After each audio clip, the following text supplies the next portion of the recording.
ഈ കാണുന്ന കർണാടകയിലെ എച്ചിരിക്കോട്ട എന്ന് പറയുന്ന പ്രദേശത്ത് വെച്ച് ഒരു കർഷകനെ കടുവ ആക്രമിക്കുന്ന ഒരു സാഹചര്യം ഉണ്ടായി. അതുമായിട്ട് ബന്ധപ്പെട്ട ദൃശ്യങ്ങളാണ് നമ്മളിപ്പോൾ കണ്ടുകൊണ്ടിരിക്കുന്നത്. ആ ഒരു കർഷകന്റെ കൃഷിസ്ഥലത്ത് അദ്ദേഹത്തിന്റെ വയല് പ്രദേശങ്ങളിലൊക്കെ കടുവ സ്ഥിരമായിട്ട് ഇറങ്ങുന്നുണ്ടായിരുന്നു. അദ്ദേഹത്തിന്റെയും മറ്റും പലരുടെയും വളർത്തുമൃഗങ്ങളെയൊക്കെ പിടിക്കുന്ന ഒരു സാഹചര്യം ഉണ്ടായിരുന്നു. ഏതായാലും അവിടെ പശുക്കളെ മേയ്ക്കാൻ പോയ ഒരാളാണ് എന്നുള്ളതാണ് എനിക്കിപ്പോൾ മനസ്സിലാക്കാനായിട്ട് സാധിക്കുന്നത്. അദ്ദേഹത്തിന് നേരെ കടുവ പാഞ്ഞെടുക്കുകയായിരുന്നു. കടുവ അദ്ദേഹത്തെ ആക്രമിച്ചു എന്ന് പറഞ്ഞു കഴിഞ്ഞാൽ അദ്ദേഹത്തിന്റെ മുഖത്ത് അടിക്കുകയായിരുന്നു. കടുവയുടെ അടിയും കാര്യങ്ങളൊക്കെ നമുക്കറിയാം. അടിച്ച് അദ്ദേഹത്തിന്റെ മുഖം ഒളിഞ്ഞു പോകുന്ന ഒരു സാഹചര്യമാണ് ഉണ്ടായത്. ആ ഒരു ദൃശ്യം ഞാൻ നേരിട്ട് കണ്ടാണ്. പക്ഷെ ആ ഒരു ദൃശ്യങ്ങൾ നമുക്ക് നേരിട്ട് കാണിക്കാനായിട്ടുള്ള ഒരു സാഹചര്യം ഇല്ല.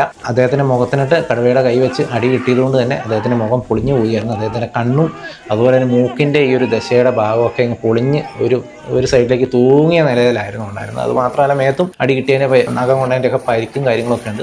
വളരെ ഭീകരമായ ഒരു അവസ്ഥ തന്നെയാണ്. ഏതായാലും അദ്ദേഹം മരിച്ചിട്ടില്ല.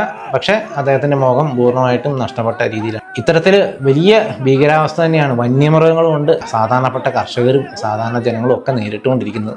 ഒന്നെങ്കിൽ കാട്ടാനയുടെ കുത്തുകൊണ്ട് ചാവും, അല്ലെങ്കിൽ കടുവയുടെ ആക്രമണത്തിൽ ചാവും.